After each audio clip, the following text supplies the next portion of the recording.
이 시간 임예진아 청년께서 성경 봉독해 주시겠습니다.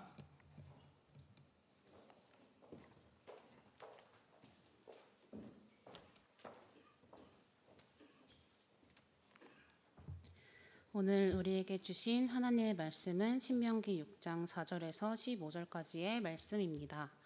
신명기 6장 4절에서 15절까지의 말씀, 제가 가진 성경으로는 구약 271쪽에 있습니다. 봉독하겠습니다. 이스라엘아 들으라. 우리 하나님 여호와는 오직 유일한 여호와이시니 너는 마음을 다하고 뜻을 다하고 힘을 다하여 내 하나님 여호와를 사랑하라. 오늘 내가 내게 명하는 이 말씀을 너는 마음에 새기고 내 자녀에게 부지런히 가르치며 집에 앉아 있을 때든지 길을 갈 때든지 누워 있을 때든지 일어날 때든지 이 말씀을 강론할 것이며 너는 또 그것을 내 손목에 매어 기호를 삼으며 내 미간에 붙여 표로 삼고 또 내 집 문설주와 밭간문에 기록할지니라. 내 하나님 여호와께서 내 조상 아브라함과 이삭과 야곱을 향하여 내게 주리라 맹세하신 땅으로 너를 들어가게 하시고 내가 건축하지 아니한 크고 아름다운 성읍을 얻게 하시며 내가 채우지 아니한 아름다운 물건이 가득한 집을 얻게 하시며 내가 파지 아니한 우물을 차지하게 하시며 내가 심지 아니한 포도원과 감람나무를 차지하게 하사 내게 배불리 먹게 하실 때에 너는 조심하여 너를 애굽 땅 종 되었던 집에서 인도하여 내신 여호와를 잊지 말고 내 하나님 여호와를 경외하며 그를 섬기며 그의 이름으로 맹세할 것이니라. 너희는 다른 신들 곧 내 사면에 있는 백성들의 신들을 따르지 말라. 너희 중에 계신 너희의 하나님 여호와는 질투하시는 하나님이신즉 너희의 하나님 여호와께서 내게 진노하사 너를 지면에서 멸절시킬까 두려워하노라. 아멘.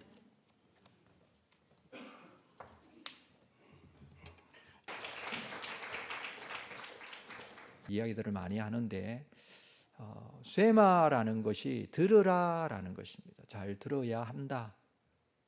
그래서 그 말씀을 듣고 기억하고 잊지 말아야 한다라는 말씀이죠. 자, 그 말씀을 오늘 신명기 6장에 있는 말씀을 가지고 함께 나누고자 하는데 그 내용은 좀 정리를 해서 한 4가지 정도로 정리를 할 수 있습니다.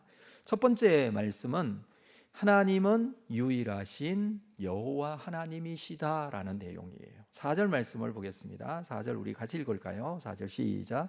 이스라엘아 들으라. 우리 하나님 여호와는 오직 유일한 여호와시니. 여호와 하나님은 오직 유일한 여호와이시다라는 것입니다. 유일한 여호와. 문자적으로는 여호와는 한 분 하나님이시다라는 뜻이죠. 그것은 하나님은 한 분이신데 그분은 변함이 없으시고 꾸준하시고 비교할 만한 대상이 없으시다라는 그런 의미로 유일한 하나님이라고 합니다. 그래서 이스라엘 백성들은 계속해서 하나님만 섬겨야 한다라는 의미로 가나안 땅에 들어가서 너희들이 첫 번째 잊지 말아야 할 것은 하나님만 유일한 하나님이시다.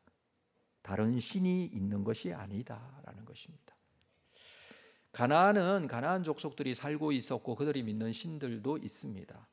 그렇지만 하나님만 유일한 신이다라는 것은 다른 신은 우상이다라는 의미예요. 그걸 잊지 말고 꼭 기억해라 라는 의미입니다. 신은 하나님밖에 없다. 그래서 하나님만 유일한 신이다. 이게 첫 번째로 말씀하시는 것이고요. 두 번째는 하나님 여호와를 사랑하라라는 말씀을 해주고 있습니다. 자, 5절 말씀입니다. 너는 마음을 다하고 뜻을 다하고 힘을 다하여 내 하나님 여호와를 사랑하라. 하나님을 사랑하라는 것이죠. 오직 여호와 하나님만을 유일하신 하나님으로 알고 그 하나님을 삶 속에서 어떻게 하고 살아야 하느냐 하면 사랑하며 살아야 한다. 가나안에 들어가서 어떻게 살 것인지에 대해서 말씀하시는 내용이라고 그랬습니다. 그래서 삶의 자리에서 하나님을 사랑하고 살아야 한다. 어떻게 사랑하라고요? 마음을 다하고 뜻을 다하고 힘을 다하여. 마음, 이 마음이라는 것은 내적인 인간을 얘기합니다. 정신이나 의지를 표현할 때 쓰는 단어를 쓰고 있습니다. 레바브라는 단어인데 내 속사람, 내 마음, 이 마음으로 하나님을 사랑하는 것을 말합니다. 뜻을 다하여, 뜻이라는 네페시라는 단어는 호흡이라는 의미를 가지고 있어요. 숨을 쉰다, 생명체라는 의미를 가지고 있는데, 이 뜻을 다한다라는 것은 하나님을 사랑하지 않으면 죽을 것이다 라는 마음으로 사랑하는 것을 말합니다. 그러니까 내 마음에서 하나님을 사랑하지 않으면 내가 살 수 없다라는 그런 생각을 가지고 살아가는 것이죠. 그리고 힘을 다해서, 힘이라는 단어는 사실 이제 부사로 사용되어지는 많이, 아주 많이 뭐 이런 의미예요. 그래서 하나님을 얼마나 많이 사랑해야 되는지를 지금 마음, 뜻, 힘 이런 단어를 가지고 설명을 해주고 있습니다. 네가 할 수 있는 최선을 다해서 하나님을 사랑해야 한다. 가나안에서 해야 될 일이에요. 지금 왜 사랑해야 되는지에 대해서 말하는 게 아니라 하나님을 당연히 사랑해야 된다는 것을 말해주고 있습니다. 왜 사랑해야 되는지에 대한 부분은 앞에서 다 얘기를 했고, 또 앞으로도 또 그 부분에 대해서 잘 얘기할 것이지만, 오늘 말씀에서는 하나님을 사랑하며 가나안에서 살아야 된다는 것을 강조하고 있습니다. 그 하나님을 사랑하는 것에 대한 실천적인, 어떻게 사랑하는 게, 행동으로 어떻게 사랑하는 것이 사랑하는 것인가를 구체적으로 6절부터 9절까지 네 가지로 쭉 설명을 해주고 있어요. 자, 6절에서는 하나님을 사랑한다는 것은 오늘 내가 내게 명하는 이 말씀을 너의 마음에 새기고, 여러분, 하나님을 사랑한다는 것은 말씀을 마음에 새기는 것이라고 말해주고 있습니다. 말씀을 마음에 새긴다. 그것은 말씀을 마음에 새기는 이유는 그 말씀에 대한 순종이 마음에서부터 나오기 때문에 그렇습니다. 말씀에 대해서 순종해야 한다라는 것을 말로 가르쳐서 되는 게 아니라 내 마음속에 말씀이 새겨져야지 순종의 마음이 나올 수 있고 말씀대로 순종할 수 있습니다. 그래서 출발이 마음에서부터 시작이 되는 것이죠. 여러분, 마음이 없으면 아무런 의미가 없잖아요. 마음이 없으면 어떻게 이게 가능하겠습니까? 우리 함께 예배하는 거나 어버이날 뭐 꽃을 달아주는 거나 다 마음에서 나오는 행위들이죠.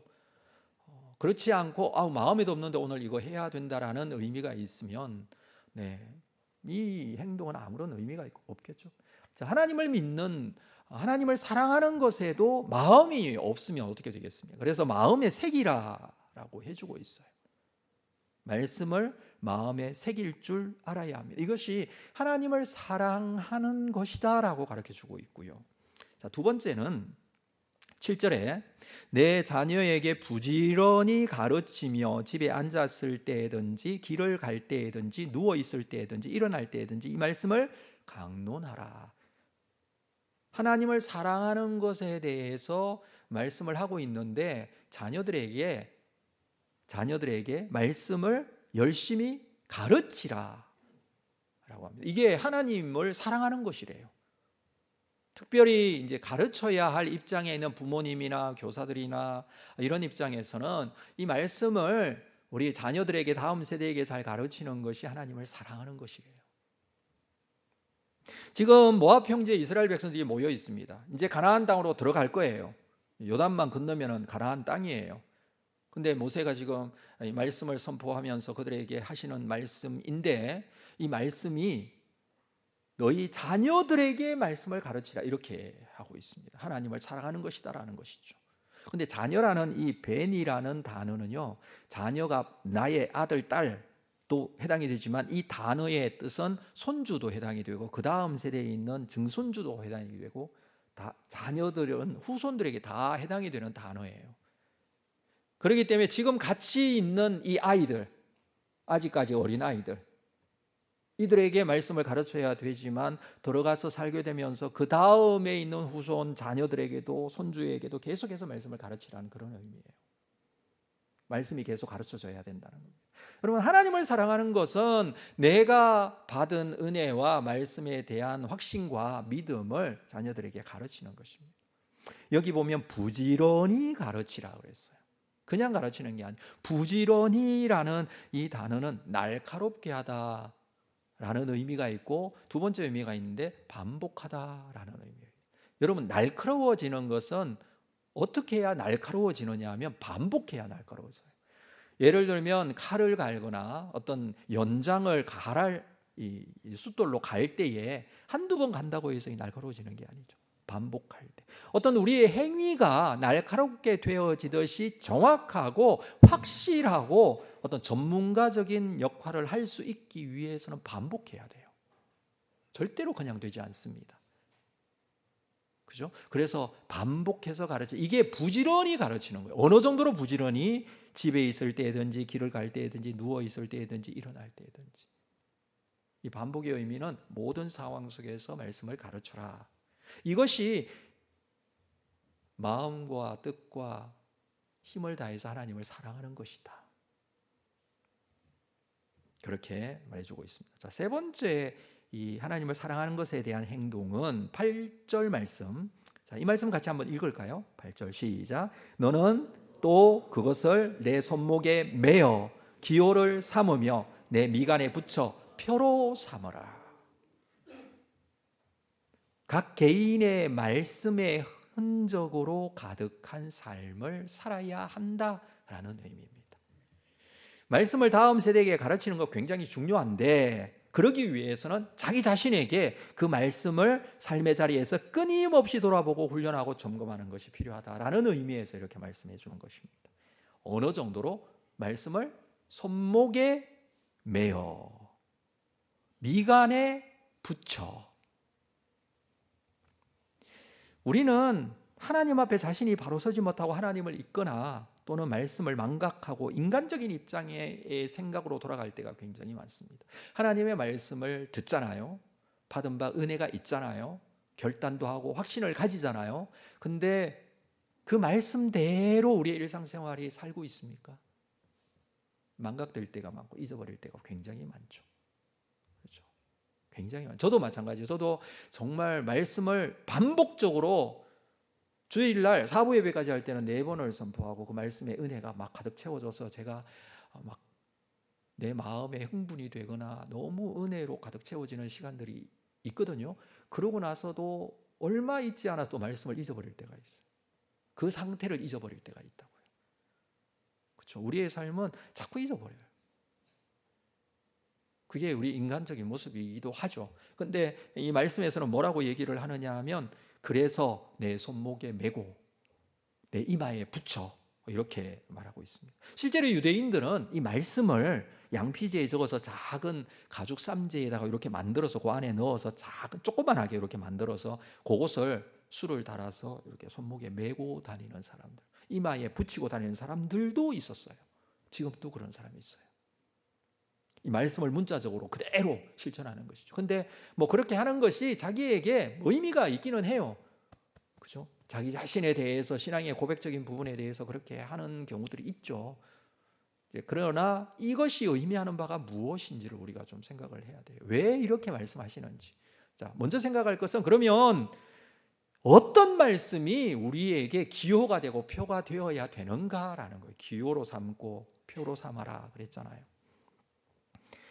출애굽기 13장에 보면 이 부분에 대한 말씀을 해주고 있는데, 13장 15절 16절 말씀 제가 읽어드립니다. 자, 그때에 바로가 완악하여 우리를 보내지 아니하며 여호와께서 애굽 나라 가운데 처음 난 모든 것은 사람의 장자로부터 가축의 처음 난 것까지 다 죽이셨으므로 태에서 처음 난 모든 수컷들은 내가 여호와께 제사를 드려서 내 아들 중에 모든 처음 난 자를 다 대속하리니. 이게 무슨 말씀이냐 하면, 이스라엘 백성들을 애굽에서 구원해 내실 때에 10번째 재앙이었던 장자의 죽음의 재앙에 대해서 얘기하는 거예요. 그건 하나님의 구원이에요. 절대적인 능력으로 하나님께서 이스라엘 백성들을 구원해 내시죠. 장자의 죽음의 재앙으로 이스라엘 백성들은 어린 양을 잡아서 그 피를 문설주에 바르고 애굽 사람들은 모든 장자의 죽음이 있었고 이스라엘 백성들은 문설주의 어린 양의 피를 바른 사람들은 구원함을 받고 이 사건으로 말미암아 애굽에서 나오게 됩니다. 자, 16절에 보면 이것이 내 손의 기호와 내 미간의 표가 되리라. 그러니까 이게 지금 뭘 기호로 삼고 표로 삼으라라고 하는가 하면 하나님께서 너희를 애굽에서 구원해 내신 것을 기호로 삼고 표로 삼아라, 그 말씀이에요. 그죠? 그 말씀이에요. 지금 하나님의 구원의 역사, 하나님께서 나를 구원해 주셨고 죄되었던 것, 죄인 되었던 것, 멸망의 자리, 노예였던 자리, 거기에 있었던 나를 하나님께서 이렇게 구원해 주셨습니다라는 것을 표로 삼고 기호로 삼아서 잊지 말라는 거예요. 우리에게도 기호가 있고 표가 있죠. 우리에게는 어떤 기호가 있고 표가 있나요? 우리에게 있어서 이 하나님의 구원의 사건은 어떤 사건인가요? 예수님께서 십자가에 죽으시고 그 사실을 믿는 믿음의 사건이에요. 그래서 우리가 표로 삼고 기호로 삼아야 할 것은 예수님 나를 구원하여 주시고 나를 건져주시고 새 생명 주셨다라는 것입니다. 예수를 믿음으로 내가 하나님의 백성이 되었다는 구원의 역사, 이 구원에 대한 본질적인 부분으로 항상 점검하고 돌아가야 돼요. 그렇죠? 잊어버리지 말라라고 하잖아요. 어느 정도로? 손에 메고 미간에 붙일 정도로. 왜 손과 미간일까요? 자, 손이라는 것은 사람이 하는 모든 행동을 대표하는 곳이에요. 대부분 행동을 손으로 하기도 하고, 그렇죠? 행동은 손에서부터 나와요. 거의 대부분이. 물론 뭐 다른 발도 있고 다른 몸의 여러 가지 부분들이, 지체들이 있지만 대표적인 게 손이라는 거예요. 그래서 손목에 달아라. 네가 하는 모든 행동을 할 때에 하나님께서 나를 구원해 주셨고 주님께서 나를 구원해 주셨다는 이 사실을 잊지 말라라는 거예요. 그 행동에 그게 나와야 된다는 거예요. 두 번째, 머리, 여기 이마, 미간이 여기거든요. 이마거든요. 미간에 붙이라라는 것은, 이 미간은 무엇을 의미하느냐 하면 너의 모든 생각, 판단, 결정, 생각도 판단도 결정도 모두 다 어디로부터? 하나님께서 나를 구원해 주셨음에 대한 감사와 그 은혜에 대한 이 표로부터 판단하고 결정하고 생각해라. 그래서 그것을 의미하기 위해서 유대인들이 여기다가 말씀을 붙였다니까요. 실제로 불편하지만 손으로 하는 행동이나 머리로 하는 생각 모두 다 하나님의 구원에 대한 생각을 잊지 말라. 그것이 하나님을 사랑하는 것이다. 마음과 뜻과 힘을 다해서. 우리는 이것이 하나님의 사랑인 줄 알고 잊지 말아야 할 것입니다. 자, 네 번째, 하나님을 사랑하는 것에 대한 구체적인 이 실천 사항에 대해서는 9절에 말해주고 있죠. 또 내 집 문설주와 바깥 문에 기록할지니라. 자, 이 말씀을 문설주와 바깥 문에 기록하라. 이 말은 어떤 의미냐면 온 가정이 말씀의 영향력 아래에 있도록 하라는 의미예요. 구체적인 행동을 말씀하시는데 그 행동이 가지고 있는 의미가 무엇인지를 우리가 지금 보고 있는데, 말씀을 문에다가, 문설주는 문 있죠, 문설주가 있죠, 거기다가 말씀을 붙여놓아라, 그 말이거든요. 그렇게 하라. 왜 거기다가 붙여놔요? 그게 무슨 부적인가요? 그게 아니라 그 말씀에 이 가정이 영향력 아래에 있습니다 라는 의미로 그렇게 하라는 거예요. 문설주, 대문에도 말씀을 써붙이라, 그런 의미입니다. 바깥 문은 대문이죠. 문설주에 말씀을 새겨놓으면 집에 들어올 때, 나갈 때에 그 말씀을 접하게 될 수 있고 그 말씀대로 살아야 한다. 이 가정은 말씀대로 살아야 한다라는 것입니다. 유대인들은 실제로 양피지에다가 이 말씀을 기록하여 메주자라는 쌈지에다가 담아서 문설주에 매달았습니다. 지금도 유대인 집에 가면 메주자라는 게 붙어 있어요. 메주자. 매주에다가 자자를 붙이면 돼요. 궁금하시면 요즘에는 워낙 얘기를 나누는 중에도, 예배를 듣는 중에도 찾으시는 분이 계시더라고요. 메주자라고 한번 해보세요. 우리나라에도 파는 사람들이 있어요. 성경 말씀을 이 신명기 6장 4절 이후의 말씀을 기록해요. 이렇게 기록한 걸 문에다가 이렇게 붙이는 걸 매주자라고 하거든요. 매주자. 말씀을 붙여놔요. 네가 하나님은 유일한 하나님이시니 마음과 뜻과 정성을 다해서 하나님을 사랑하라. 이런 말씀들이 쭉 기록이 되어 있어 그걸 붙여요. 심지어는 어디다가 붙이냐면 또 성문에도 그때 당시에는 붙였어요. 이 성도 하나님의 말씀 영향력 아래에 있다라는 그런 의미예요. 우리의 가정이나 우리의 성 공동체나 오늘날로 하면 우리 교회 공동체나 모두 다 하나님의 말씀의 영향력 아래에 있습니다 라고 고백하는 것이 바로 하나님을 사랑하는 것이다 라고 지금 말해주고 있습니다. 두 가지 지금까지 얘기했죠. 하나님은 유일한 하나님이심을, 두 번째는 하나님을 사랑하라라는 것을 좀 이스라엘아 들으라 라고 하면서 말씀해 주고 있습니다. 세 번째 말씀은 하나님을 절대로 잊지 말라 라는 말씀이었어요. 이어지는 말씀에서 덧붙여지고 있는 10절 11절 말씀을 보겠습니다. 10절 11절. 내 하나님 여호와께서 내 조상 아브라함과 이삭과 야곱을 향하여 내게 주리라 맹세하신 땅으로 너를 들어가게 하시고, 이 가나안 땅으로 들어가게 하신다라는 것이죠. 근데 그 가나안 땅은 약속하신 땅이에요. 조상들에게 약속하신 땅인데 내가 건축하지 아니한 크고 아름다운 성읍을 얻게 하시며, 들어가면 건축하지 않은 성읍을 얻게 하신다. 11절. 내가 채우지 아니한 아름다운 물건이 가득한 집을 얻게 하시고 내가 파지 아니한 우물을 차지하게 하시고 내가 심지 아니한 포도원과 감람나무를 차지하게 하사 내게 배불리 먹게 하실 때에. 가나안 땅에 들어가게 되면 성도 차지하고 집도 차지하고 우물도 차지하고 포도원, 감람나무 이런 것들 다 차지하게 될 것이다. 왜냐하면 이스라엘 백성들은 지금 가나안에 들어가서 가나안을 정복하고 가나안을 차지하게 될 것입니다. 그렇죠? 그러면 아무것도 없는 곳에 성도 쌓아야 되고 집도 지어야 되고 농작물도 키워야 되는 그런 입장이 아니고 그곳에 있는 것을 차지하게 돼요. 그런데 하나님께서 정복하게 하세요. 정복 전쟁. 여기까지 하나님께서 인도해 주셨고 앞으로도 가나안에서도 인도해 주실 거예요. 근데 다 차지하게 하실 것인데 차지하게 되었을 때 삶은 전혀 달라져요. 완전히 달라져요. 어떻게 달라집니까? 지금까지 40년을 광야에서 살았어요. 그리고 광야에서 자란 다음 세대가 지금 가나안으로 들어가게 돼요. 애굽에서 나올 때 성년되었던 사람은 광야에서 다 죽었어요. 그렇죠? 새로운 세대가 이제 들어간 이 사람들은 평생을 광야에서 살았던 사람이에요. 광야가 어떤 곳입니까? 하나님의 구름 기둥 불 기둥의 인도하심이 있고 만나가 내리고 생수가 바위에서 솟아내는 그런 삶이 되기는 했지만 광야는 쉬운 곳은 아니에요. 피할 곳도 없고 늘 장막 텐트를 쳐야 되고 너무 힘들게 광야 40년을 살았어요.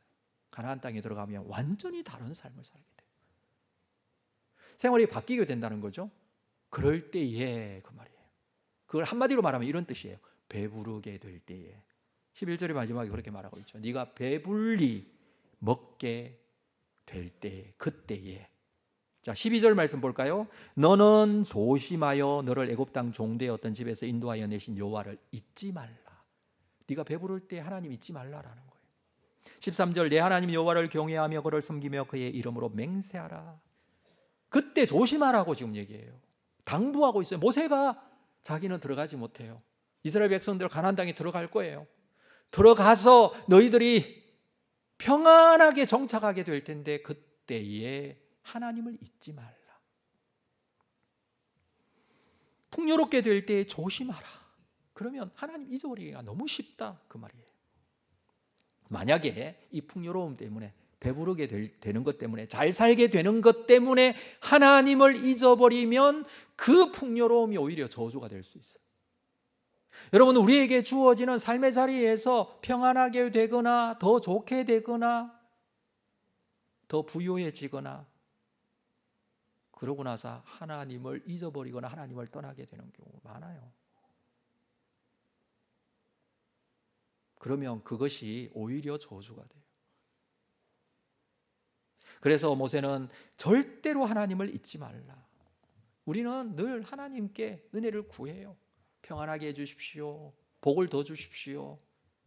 우리가 구하는 기도의 제목, 구하는 간구의 제목 속에 정말 없으면 안 되고 죽고 정말 멸망하고 이런 거 외에 많은 부분에 있어서 좀 더 평안하게, 좀 더 좋게 하기 위한 간구의 제목들이 많이 있잖아요. 그것이 주어질 때에, 더 좋아졌을 때, 평안하게 되었을 때에 하나님을 잊어버리면 안 되겠죠. 가나안은 젖과 꿀이 흐르는 땅이라고 그랬어요. 이스라엘은 가나안에 들어가 정복하고 살기만 하면 됩니다. 그 모든 것을 다 차지하게 될 것입니다. 그래서 배부를 때에 하나님을 잊지 말라고 지금 얘기하는 거예요. 이건 무슨 의미가 있냐면 그냥 배부를 때만 잊지 않으면 된다라는 의미가 아니라 상황이 완전히 바뀌어질 때 그런 뜻이에요. 배부르게 될 때라는 것은 배고프게 될 때도 포함이 돼요. 여러분, 배부르게 되어서 하나님을 잊잖아요. 그러면 배고프게 되면 또 하나님을 잊어요. 상황이 바뀌게 되면 하나님을 잊어요. 어떤 상황에 변화가 있을 때 하나님을 잊지 말라. 너의 일상에서 하나님을 잊지 말라. 여러분, 오늘도 주님 앞에 나와서 같이 예배드리고 하나님께 찬양하고 우리 가족들과 함께 은혜를 받고 그럴 수 있죠. 내 마음속에 큰 은혜가, 감동이 있고. 자, 그러고 나서 어디로 가요? 집으로 가잖아요. 그럼 집에 가면 상황이 바뀌어요. 거기서도 마찬가지로 하나님을 잊지 말라 그 말이에요. 이스라엘 백성들은 광야에서 어려움을 겪고 있었고 그 어려움 속에서 하나님의 인도하심을 받았어요. 절대적인 하나님의 인도하심이죠. 모든 필요를 공급하시는 하나님의 인도하심이었죠. 그리고 상황은 완전히 바뀌게 되는 가나안에서의 삶이 되더라도 하나님을 잊지 말라는 거예요. 하나님 앞에 나와서 예배할 때 하나님을 잊지 않은데 가정에 들어가서 하나님을 잊어버리면 무슨 의미가 있습니까? 그렇지 않습니까? 여러분, 하나님을 잊지 마십시오. 어떤 상황에서도, 상황이 변해도 마찬가지예요. 내가 가정에 있든지 또는 직장에 있든지 교회에 나와서든지 동일하게 하나님을 잊지 말라는 말씀입니다. 마지막 네 번째는 다른 신을 따르지 말라라고 해주고 있습니다. 14절에 보니까 너희는 다른 신들 곧 내 사면에 있는 백성들의 신들을 따르지 말라. 가나안에 들어가면 가나안 족속들이 지금 살고 있잖아요. 근데 하나님께서 무엇을 명령하시냐면 가나안에 들어가서는 진멸하라고 그랬어요. 그걸 진멸전쟁, 헤렘전쟁이라고 하거든요. 진멸하 이유가 있어요. 왜 진멸하라고 하시느냐? 진멸이라는 완전히 다 깨끗하게 완전히 멸망을 시켜라 그 말씀인데 가나안에서 가나안 족속들이 섬기고 있었던 우상 때문이에요. 그 우상에 물들 수 있기 때문에. 그래서 진멸이라는 표현을 하나님께서 쓰신 것이죠. 가나안 민족들이 섬기고 있는 신들이 있었어요. 그래서 그 신을 섬기지 말고 그 말이에요. 하나님만 섬겨라 그 말이죠. 근데 그 신들이 너의 사면에 있는 사면 주변에 이렇게 너무 쉽게 찾아볼 수 있는 주변에 있는 백성들이 섬기는 신들이다. 자, 가나안 사람들이 섬겼던 신은 어떤 신들이 있었어요? 바알과 아세라 대표적인 신이죠. 다른 신들도 굉장히 많았습니다만은 이스라엘의 역사에 보면 바알과 아세라 신이라는 신이 있었습니다. 이 신은 어떤 신이냐면 풍요롭게 하고 먹을 것을 주고 농사가 잘 되게 하고 자녀도 잘 태어나게 하고 뭐 이런 내용의 신이에요. 얼마나 사람들이 좋아하는 신이에요. 이스라엘 백성들은 하나님을 섬기는데 뭐 풍요롭게 하고 이건 먼저 하나님을 섬기라고 얘기를 하지. 풍요롭게 해준다 이 말은 나중에 나와요. 그건 사실 결과적으로 나타나는 현상이기도 하죠. 근데 매력적으로 다가오는 것은 바알과 아세라 신이에요. 오죽했으면 이스라엘 백성들이 하나님도 섬기고 바알도 섬기고 그랬겠습니까? 근데 하나님은 뭐라고 말씀하십니까? 다른 신을 섬기지 말라라고 해요. 신을 따르지 말라라고 합니다. 바알이 이 풍요로움을 주었다고 생각을 하게 되고 아세라 신이 이렇게 우리가 잘 살 수 있도록 해주었다라고 생각을 하고 그래서 그런 문제 필요들이 있으면 무조건 바알과 아세라 신을 섬기는 거예요. 그래서 심지어는요 이스라엘 백성들이 하나님의 성전을 건축하고 하나님께 예배드리는 그 장소 성전 안에도 바알과 아세라 신상 그 우상을 세우기도 했어요. 나중에 결국 다 멸망하게 되지만 하나님께서 심판하시게 되지만 그들이 그렇게 따라가요. 이걸 지금 조심하라고 얘기하는 거예요. 미리 얘기하는 거예요. 따르지 말라고. 그래서 그 부분에 대해서 따르지 말고 다른 신을 섬기지 말라라는 부분에 대해서 계속해서 성경에 반복적으로 선지자들을 통해서 주신 말씀이 성경 말씀 구약 성경 전체의 내용이에요. 자, 우리는 한번 생각해 봅시다. 우리가 교회에서 예배드리고 하나님 앞에 신앙의 고백을 가지고 그렇게 있다가 딱 나가면은 우리 주변에 사면에 신들이 있나요, 없나요? 많아요. 여기 말씀처럼 다른 신들고 내 사면에 있는 백성들의 신, 사람들이 섬기는 신이 많아요. 이거 구분할 줄 알아야 돼. 지금 그 말씀을 해주고 있습니다. 그러기 위해서는 내가 살아왔던 삶의 자리를 돌아봐야 돼요. 지금 여기까지 인도하신 하나님, 광야에서도 애굽에서도 하나님께서 인도해 주셔서 지금 모압 평지까지 오게 된 그 하나님, 어떻게 인도해 오셨냐? 하나님의 역사, 하나님의 구원, 하나님께서 앞으로도 인도해 주실 것에 대한 확신을 가지고 살아가는 것이죠. 이게 이 말씀을 붙드는 삶이 될 것입니다. 우리도 살아온 날들을 좀 돌아봐야 돼요. 하나님께서 베풀어 주셨던 은혜가 무엇인지를, 하나님께서 나를 어떻게 구원해 주셨는지에 대한 그 마음을 놓치지 말아야 돼요.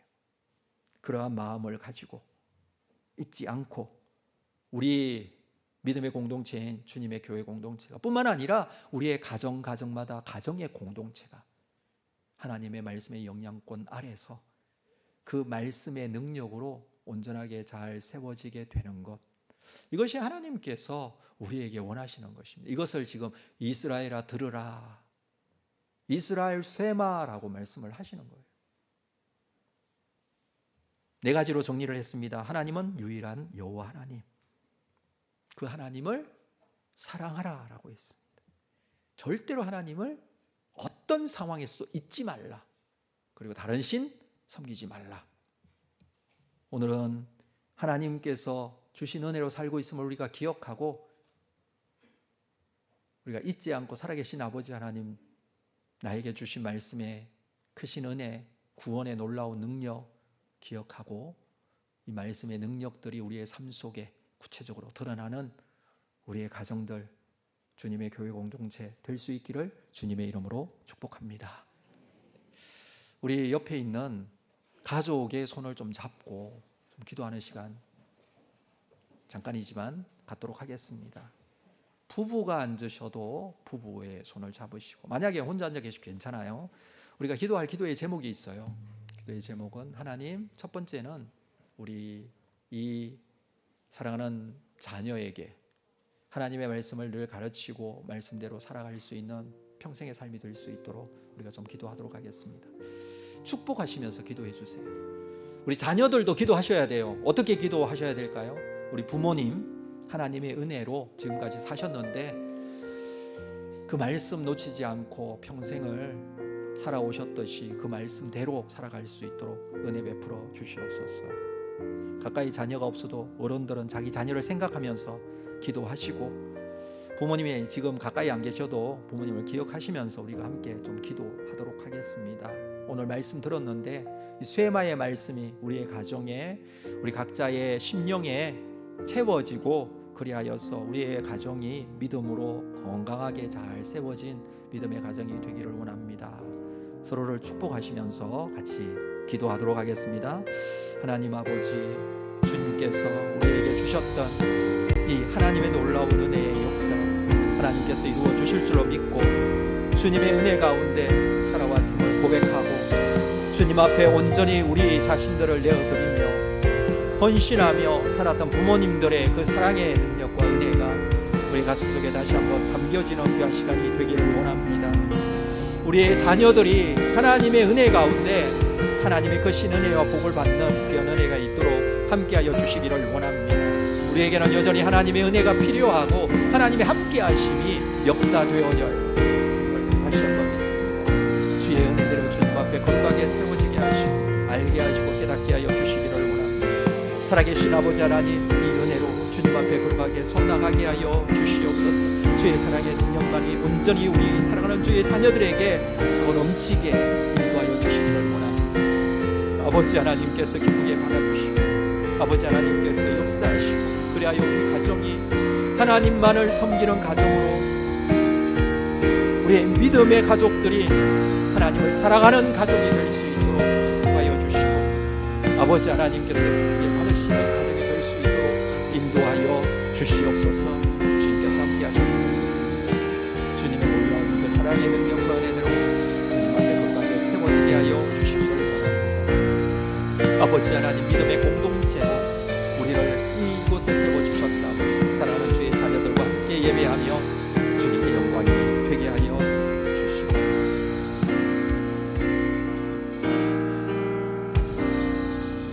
살아계신 아버지 하나님, 은혜를 감사합니다. 우리 어버이 주일을 맞이하여 우리 가족이 함께 예배하며 하나님의 말씀을 함께 들었습니다. 이 쇠마의 말씀을 우리 가족이 함께 마음에 담고 온 가족이 하나님의 말씀의 능력 안에 거하게 하시고 말씀의 능력대로 순종하게 하시고 말씀에 나타난 하나님의 놀라운 말씀의 은혜가 우리의 가정에 믿음의 열매로 나타나게 하여 주시옵소서. 우리 부모님 위해서 기도했습니다. 하나님 은혜 베풀어 주셔서 정말 평생 하나님의 영광을 위하여 남은 인생 사실 수 있도록 도와주시고 아버지 하나님께서 강건하게 붙잡아 주시고 온 가족의 놀라운 그 사랑의 능력이 부모님을 통해서 또 잘 주어질 수 있도록 인도하시고 우리 자녀들을 위해서 기도했습니다. 우리 자녀들이 믿음 안에서 잘 자라게 하시고 가르치라는 이 말씀대로 자녀에게 말씀을 잘 가르칠 수 있도록 우리에게도 은혜 베풀어 주시옵소서. 믿음의 공동체로 교회를 세워주게 주심을 감사합니다. 믿음의 가족 공동체로서 우리 교회가 서로 사랑하며 섬기며 아름다운 믿음의 역사들을 나누어 낼 수 있도록 인도하여 주시고 베풀어 주셨던 하나님의 은혜 놓치지 않고 우리가 그 은혜의 힘과 능력으로 살아갈 수 있도록 함께하여 주시옵소서. 감사하고 예수님의 이름으로 기도합니다. 아멘. 서로 사랑을 고백하시면서 일어나시겠습니다. 네, 사랑합니다. 우리 마지막으로 이 찬양 드리고 축도로 예배를 마치겠습니다. 내가 누려왔던 모든 것들이